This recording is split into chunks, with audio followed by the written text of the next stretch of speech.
ശ്രീ മുളഞ്ഞൂർ ഭഗവതി ക്ഷേത്രം. അതെ, നമ്മുടെ മുളഞ്ഞക്കാവിൽ ഇക്കൊല്ലത്തെ സപ്താഹയജ്ഞം ആരംഭിച്ചിട്ടുണ്ട് കേട്ടോ. അപ്പോൾ ഈ മാസം 2 മുതൽ 10 വരെ, അതായത് ഈ വരുന്ന ഞായറാഴ്ച വരെയാണ് നമ്മുടെ സപ്താഹം ഉള്ളത്.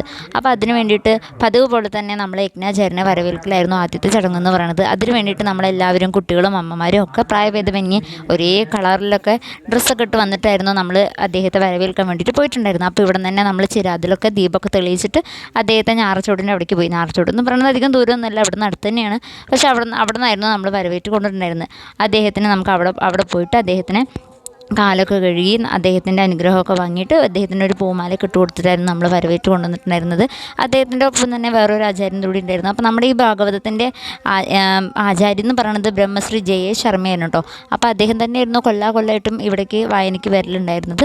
അപ്പോൾ ഇക്കൊല്ലം മുടങ്ങാതെ തന്നെ അദ്ദേഹം തന്നെയാണ് നമ്മുടെ സപ്താഹത്തിൻ്റെ സാന്നിധ്യം വഹിക്കുന്നത്. അപ്പോൾ അതിന് വേണ്ടിയിട്ട് നമ്മൾ അദ്ദേഹത്തെ വരവേറ്റ് കൊണ്ടുവന്നു. അതിനുശേഷം യജ്ഞവേദിയിലേക്ക് പ്രവേശിപ്പിച്ചു.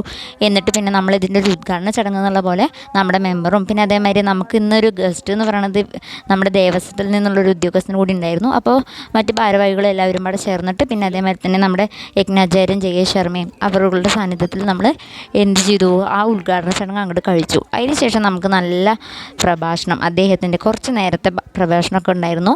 അതായത് ഇപ്പോൾ ഇന്ന് ആരംഭ ദിവസമായതുകൊണ്ട് തന്നെ കുറച്ച് ഭാഗവതത്തിൻ്റെ ഒരു ഇൻട്രൊഡക്ഷൻ പറയണ പോലെ കുറച്ച് നേരം അദ്ദേഹം പ്രസംഗിച്ചിട്ടുണ്ടായിരുന്നു.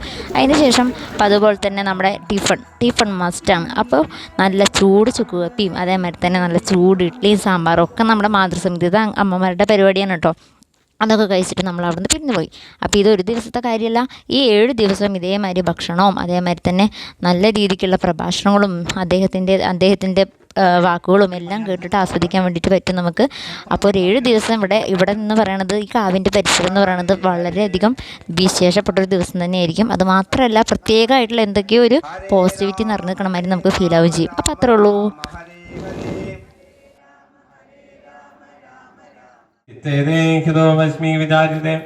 സർവസിദ്ധാന്തനിഷ്പന്നം സംസാരഭയനാശനം ഭക്തിയോഗ വർദ്ധനം വെച്ച് കൃഷ്ണ സന്തോഷഹേതുകം തദഹം തേ വിദാസ്യാമി സാവധാനം.